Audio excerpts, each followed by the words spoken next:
My goodness me. Sorry about that. Well, welcome to Pepper's Echo. My name is Andre, and it's good to be with you this afternoon or this evening again here in Cambodia, afternoon in South Africa. I'm sorry I haven't put out any notices on this. It's been a bit of a weekend. So, yeah, without further ado, let's just get through the like and subscribe, please. It's the only way that my videos do get out there. And yeah, it would be very nice if you hit that little bell icon. I will hopefully start getting some story, or should I say, reminders out to you in that as well. Yes, behind me, I do not have a background yet, so I've just used the water festival background that was last week. Not this last one passed, but the week before last it passed. That went by there. Very sorry for being late, but I have a very good reason. I was finishing a movie with my wife and some friends. But please, before I carry on, drop me a line, peppersecho@gmail.com, PEPRSECHO@gmail.com. If there are any subjects that you would like me to talk about, anything that you would like to chat about, especially if you'd like to come on the show, it would be absolutely, absolutely fantastic if you would come on the show. I'm not going to speak much and I'm not going to speak long today because I'm pretty pained out as well and I'm run down as well. But yeah, ordinary man in the ordinary street looking for ordinary people's views and opinions as well to share. And if you'd like to come on and share them yourself, please do so as well. It would be really, really great. Politics, I haven't actually taken a look what's happened in politics this week too much. I've been keeping an eye on the fact that the Omicron virus is out there.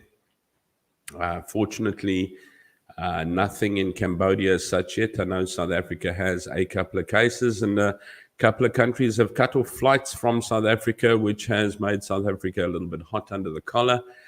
I think they'll be opening up around about Tuesday again, I think, to the UK. Even Cambodia has stopped flights from South Africa as much at the moment. And then there's the vaccine and anti-vaccine. I'm not going to get into an argument with it. I have had both my vaccines and a booster vaccine. So I've had 3 already. I'm very happy to have it. And given the choice, I would have had it as well. So that's not a problem to me at all.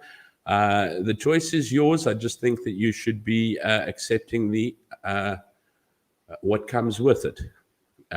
If your rights are to be respected, I think you are to respect the rights of those that want it as well. I've never been so flung in the face and seen so many posts and upheavals and everything like I have seen from people not wanting to vax and trying to prove it all wrong. And look, you know what? Don't prove me wrong. As I said, I went down on my knees and I put my hands together and I said, you know what? To you be the glory. That is my soul. My body belongs to this earth, and let's stick it around. And if I get to meet you sooner due to some vaccine, all the better for it. But I still seem to be hopping and skipping around. I'm not throwing it into anybody's face. I'm not trying to prove anyone wrong, because I can also go into the Facebook intellectual encyclopedia and pull out anything that I want right or wrong, or go searching on the internet for the one professor who says left and the other professor who says right. I just say, your choice. Just accept the fact that your right has a bearing on somebody else's right as well. So if their right is to say, I have an establishment or there's an event or whatever, and we require a vaccination card for it, then so be it. That be their right. As much as you're respected not to be vaccinated, their right is to be respected to be vaccinated. We have a situation at school. Parents won't send the children to school unless we are vaccinated. That's their right. It's the school's right to have vaccinated teachers so that they can have children in the school. Your choice, your debate, just don't throw it in anyone's face.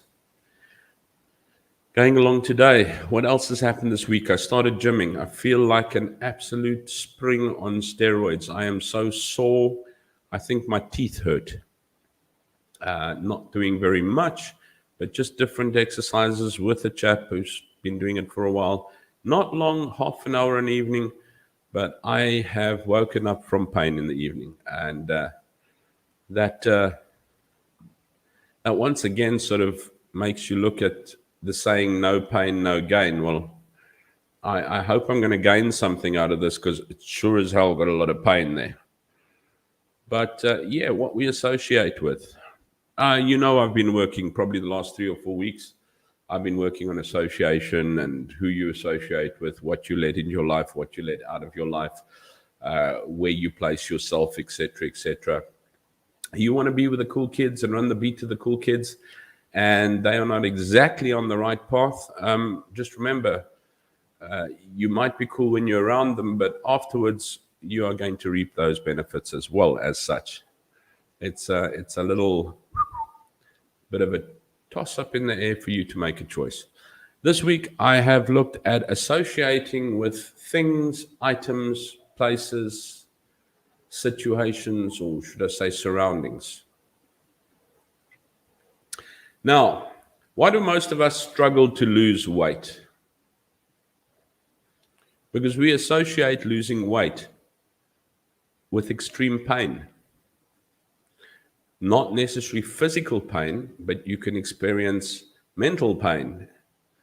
I'm not allowed to eat that slice of chocolate cake, that bar one, that Mars bar that just melts in your mouth, that pizza that stretches out with cheese, that steams as you wind that cheese up into your mouth, that hamburger that crunches and squelches as you jump into it, those fried chips with lots of vinegar and tomato sauce on.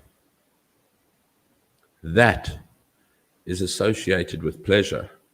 Not having that, we associate with pain. So our association derives what brings us contentment and joy within our lives. Same with people. Same with your actions. Collecting. Sometimes people are hoarders and they collect things.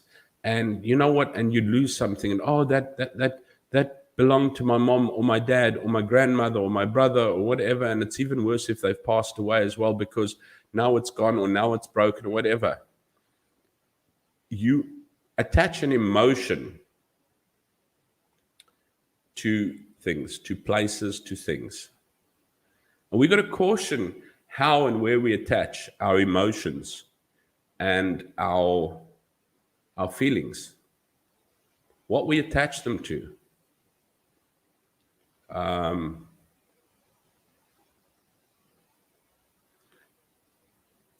can't seem to save money. But my greatest feeling is when I go shopping and spending it. I have such a, you know what, it's no joke when ladies say retail therapy works. You know what are you going to do? I'm going to do some retail therapy. I'm going to go and spend some money. I'm going to go and buy something.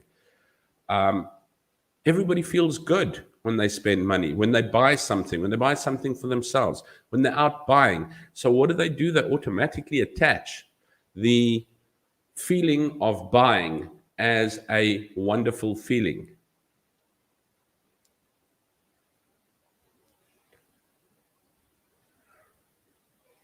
The feeling of giving. I'm going to use a story once again from Anthony Robbins. And once again, I want to do the contradiction of buying, getting, receiving. When you get presents, it's wonderful. When you receive presents, it's wonderful. When somebody gives you a gift, it's wonderful. When somebody gives to you, you have connotated that as a wonderful feeling. But Anthony Robbins was telling us about his little son that came home one day, and Granny and Grandpa had come to visit. And Grana decided to buy him a whole bunch of these hot air balloons. Well, not hot air balloons, helium balloons. And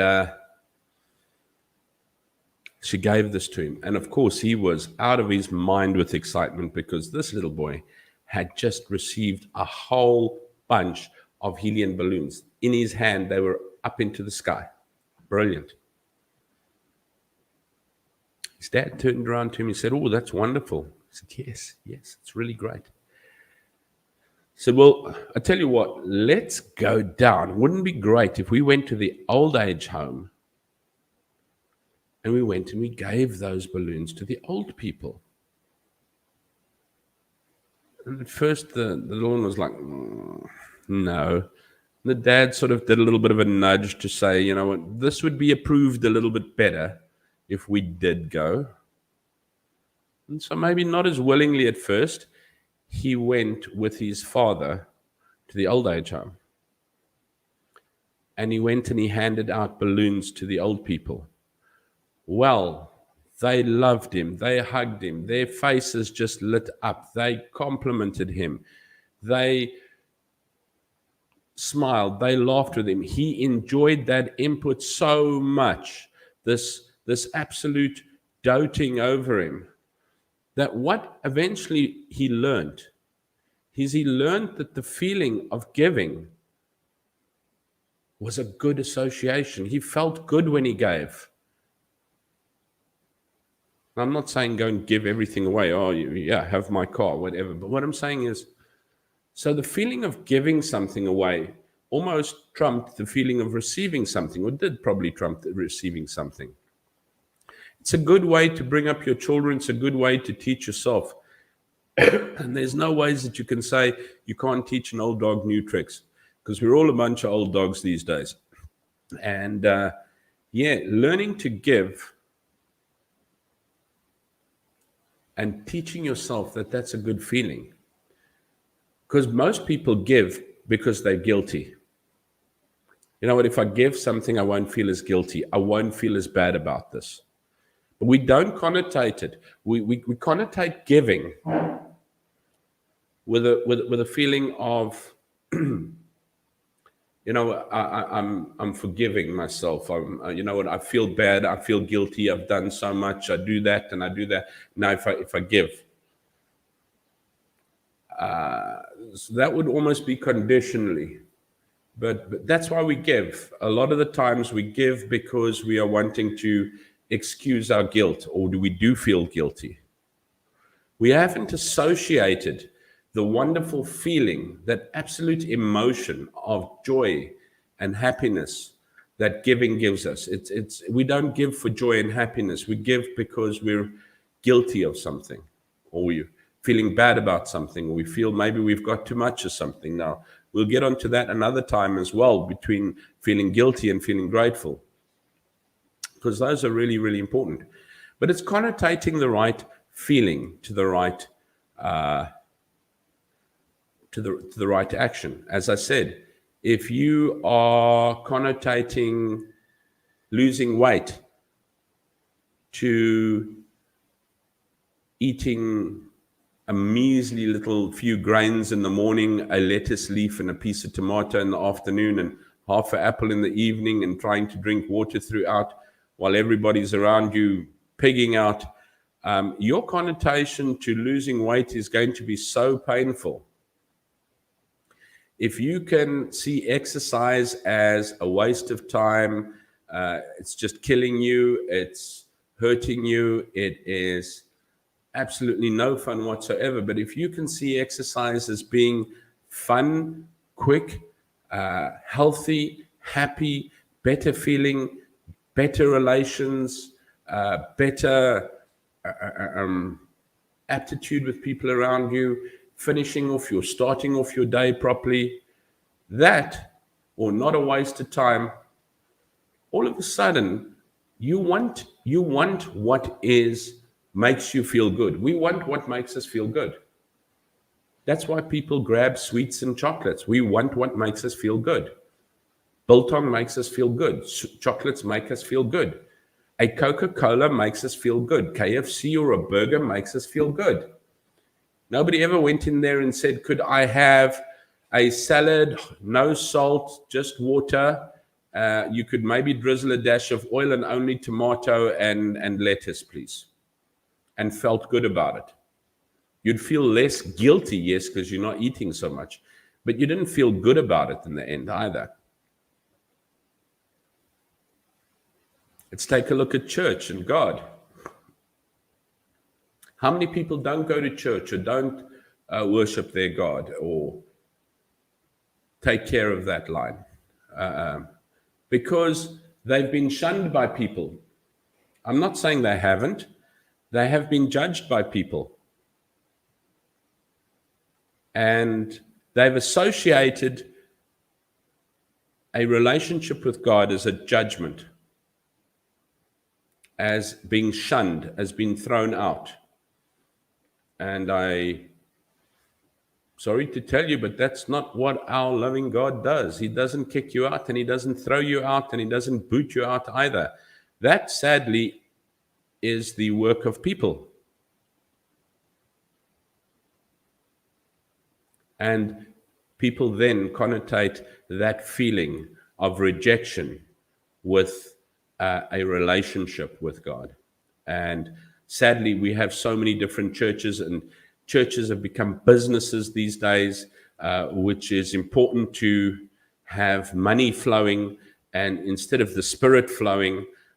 Definitely, yeah. I mean, it's better to look like a nightclub and collect money, and we'll preach money before we preach the service. And it's crazy. It's absolutely crazy how much of a business churches have become these days, and have suddenly forgotten about their people.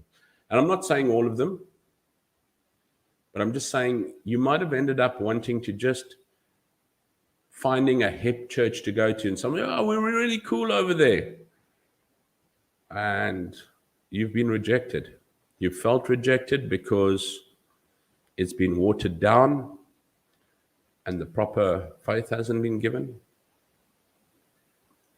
But all I want to say to you is, if you have connotated going to church as a negative feeling, just ask yourself the question, am I attaching the negative feeling to God or to the people who proclaim to serve God or proclaim to be loyal to that church? Because people have terrible attitudes as well. But don't shun God. He does not do that. There is perfection, and you are forgiven, and you are loved, and he will leave the rest of his flock to go and find you, no matter who or what you are. He is not people. So important that you do remember that, if I can put that little bit of a message through to you. Be careful what the association has been put with. Why are you feeling that way? You know what? I can't get organized. Why are you feeling that way? Because somebody told you could never get organized? We associated being organized as painful because at school we always had to start one period to the next period to do this, to do this, to do that. I got some teachers at school, they're a bunch of arseholes, some of them, who think it's totally cool to be ridiculing, to be complaining, to be noting what is wrong and what is done wrong, but they greedily receive their pay on their payday, every single payday, and a good pay. That's why they can't leave the school, is because it pays well compared to a lot of medium schools around here or international schools, and it pays regularly. But they are immature enough to think that because if they act and complain and be negative, they're cool. So suddenly being negative, it's like being in I think it was the late 70s or in the 70s when punk came out, and punk was connotated with anarchy. It was cool to be against the government, against the rules, and not to be cooperative. Happiness was connotated with that. Let's bring it back to our lives now again. What is happiness in our lives? What are we connotating to? What are we associating as happiness in our lives? Lots of money. Haven't got enough money, so I'm unhappy. I haven't got a big house, so I'm unhappy. I haven't got a fast car, so I'm unhappy. I haven't got a spouse, so I'm unhappy. No, I'm not saying those things don't bring you happiness. Having a wonderful wife is going to bring you a lot of happiness. And money is not everything, but I can guarantee you, you're going to be quite happy with a nice car and a nice house as well. It doesn't have to be mansions, but especially if you're struggling. Like, why am I unhappy? Why am I not happy? Look, because of this, because of that, because of that. You're associating everything. Are you sick? Maybe. Are you cared for when you are sick? I went to a orphanage when I was still riding bikes in South Africa. Orphanage with mainly AIDS patients or little children, AIDS children and disabled children, badly disabled children. And we brought them soccer balls and we brought them ice lollies and we made them a hamburger each. And those kids were the epitome of joy for that day. But they were sick and disabled badly. And you know what? They'd been taken to a hospital. They'd been left there and they were never claimed again. I am sick and I have people looking after me. I have people that care. I have people that phoned me. Should I not be grateful or joyous for that? I have not had people that left me at a hospital so that an orphanage picks me up because I'm disabled or different. There's always something to connotate, but we are so quick to attach. I can't go on diet, but I'm attaching pleasure to a chocolate or junk food. I'm not making an effort and saying, geez, look at all this great stuff I can do. If I can just eat some fruit with water, wow, that's really nice. I mean, I was like, wow, I want sandwiches, I want pies. And my wife was like, it's a fruit salad. I'm like, well, I don't really like this. She says, but you like kiwi fruit, don't you? I said, yeah. And so she put it in. Guess what? It's the nicest thing to have in the morning now. I'm not the world's greatest, healthiest eater. I'm not the world's greatest picture of health either. I'm not the world's picture of happiness either. There's too much. As I said, I am very much the student talking about self-experience and not the master. I'm trying to associate. You know what? When I am stressed about work, I'm thinking, I haven't done this. I'm going to do this, and this is going to come in this week again, and this, and I'm feeling so. Why am I feeling this bad about work? So my association with work starts becoming painful.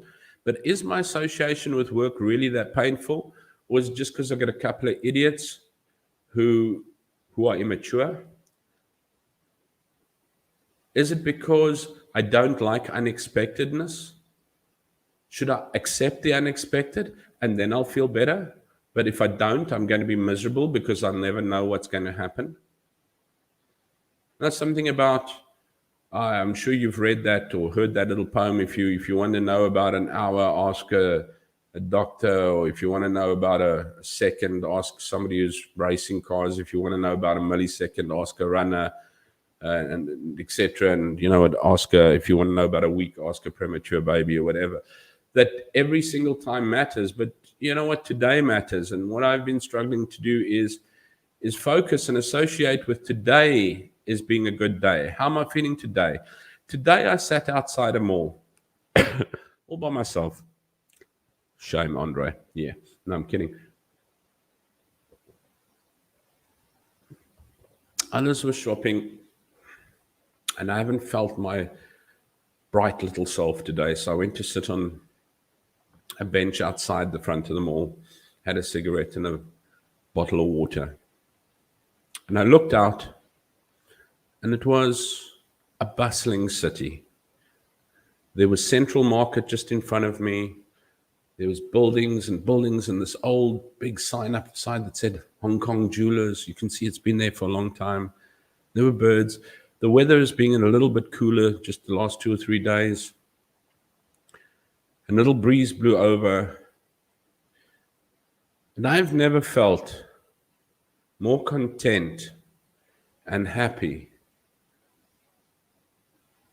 than sitting on a bench outside a mall looking at a bustle of tuk-tuks and scooters and people and selling and the market and everything and a blue sky with a cool breeze.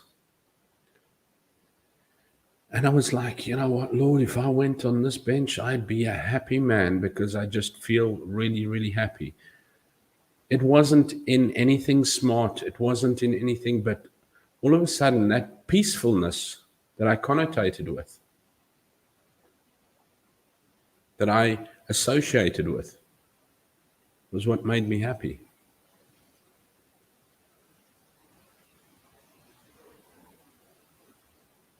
You might have lost a child. Now, I don't want to imagine what that feels like.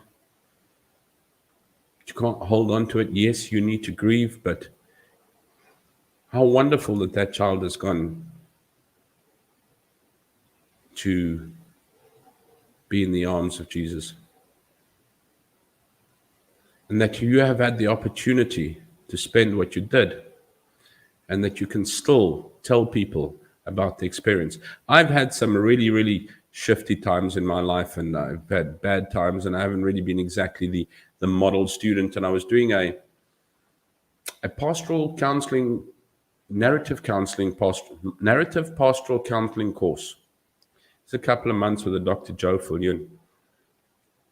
And we drew up things and that. And it was coming towards the end, and I said, Dr. Joe, I said, you know what, have you taken a look at my life and you've asked a lot about my past life? I'm not really equipped to be able to do any counseling or to help anyone. And she looked at me and she said, you're the perfect candidate because you've experienced so much.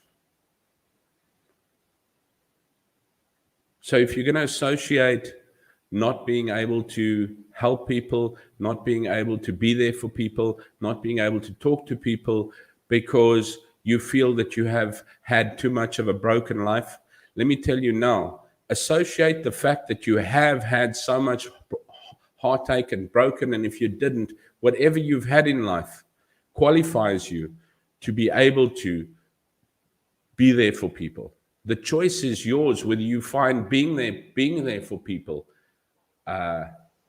joyous or not. Association again. I want to go back to church again quickly and say to people come out of church and go, didn't get anything out of that. What? No, didn't get anything today. Really? Yeah, no. And some will come out, no, didn't get anything today. And they're like, you selfish son of a. What do you mean? You get from Sunday to Sunday, you get Monday, you get Tuesday, you get Wednesday, you get Thursday, Friday, Saturday, Sunday, you get for 1 hour, maybe sometimes an hour and a half. And if the pastor's really enjoying himself, 2 hours. Those pastors really need to control sometimes because you guys don't want to sit for 2 hours. But anyway, for that one moment in a day, you get to give. You get to give praise. You get to give thanks. You get to give worship. You get to give attention. You get to give your heart and your soul and a little bit more. For once you go together to give, and you have the audacity to walk out of a church building and say, I didn't get anything out of that. Maybe you're associating the wrong thing with going to church then. I went to visit friends. They're not very talkative. Did you say anything?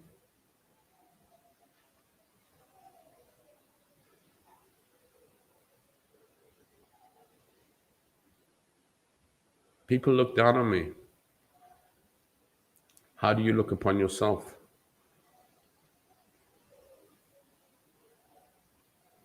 I've struggled with so much of my life having to not put myself second best all the time, downgrade myself, third grade myself, fourth grade myself. You get tired of that. And things that bother me is like, why is this person doing that? Why is this person doing that? Why is this person doing that? And it's driving me mad. Let the bloody bugger do that.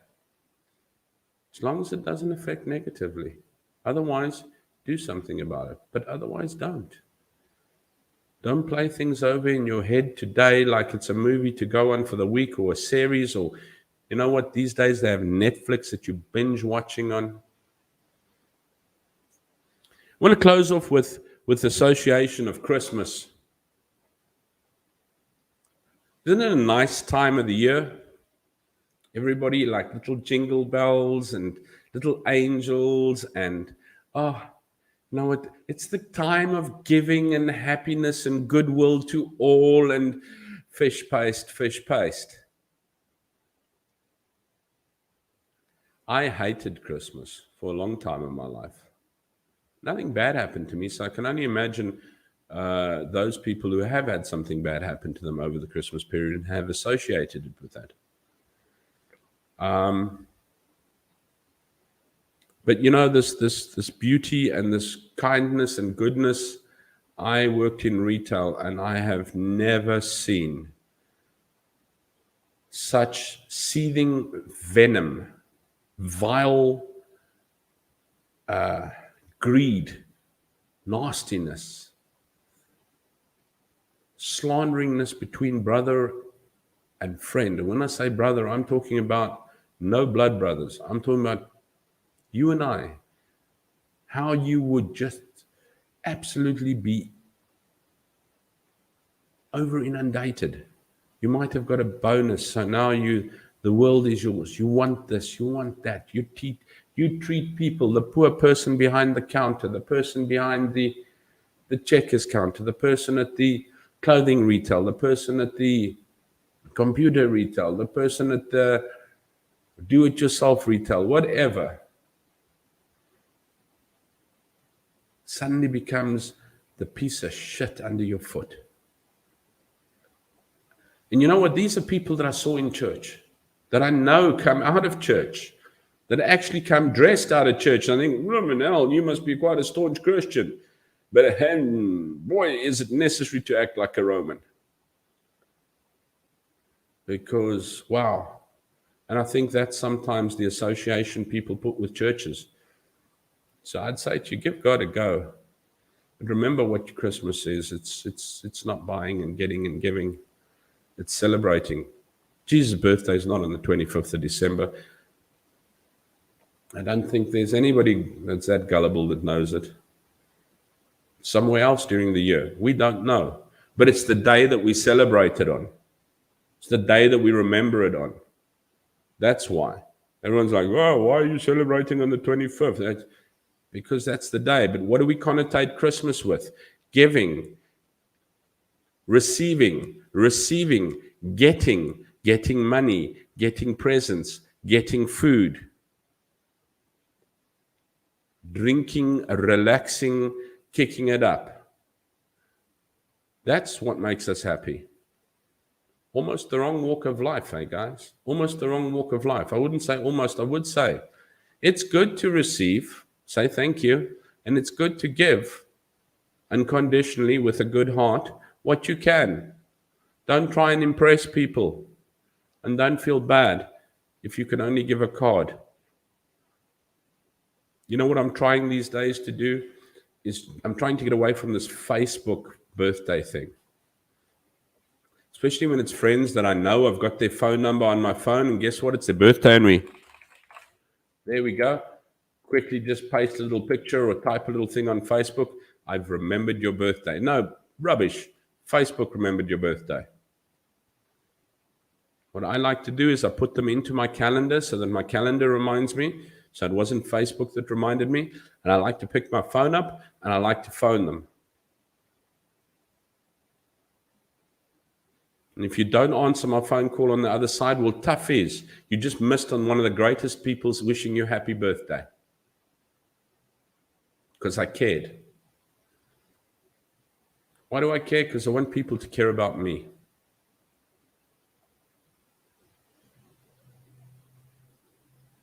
Sometimes I just need to shake the feeling that the day is done. You know what? Sometimes things get so tight that I really wouldn't mind checking out around about now. And so, you know what? I've done everything that I want to do. I'm just living now. I'm living comfortably. I'm very fortunate. I've had a beautiful second chance and everything like that. But that's also the wrong thing to connotate happiness in. Be accepting to it. But don't wish it. It's like sometimes I'm just like, you know what? Like I said to you, I was sitting on that bench outside the mall today, and I thought, this is beautiful. It's not the beach. It's not the bushveld. It's in the middle of a third world country town with a market in front and the buildings and everything on the pavements and everyone's jostling around, and I was happy.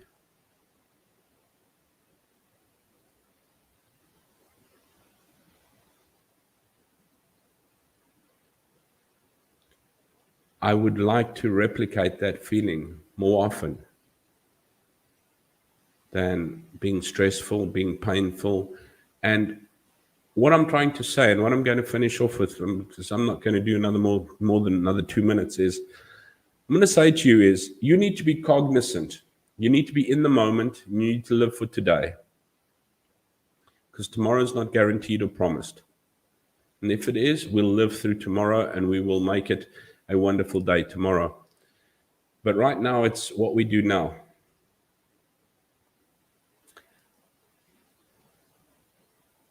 And we've got to be cognizant of what is right or what is wrong. Sometimes if you're not trained, retrain yourself. Why am I anxious about this? Why am I depressed about this? Why am I fearful about this? Why do I feel like giving up hope? Why do I feel good about this? Why do I feel bad about this? Why do I reject it? Am I afraid of rejection?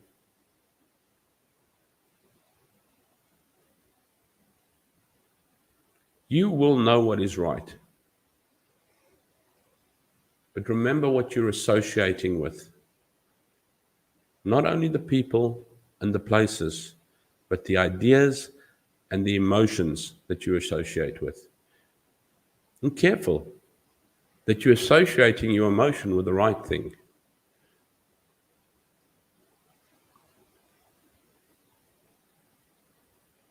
They say it's good to flip a coin when you want to make a decision. But never, ever, ever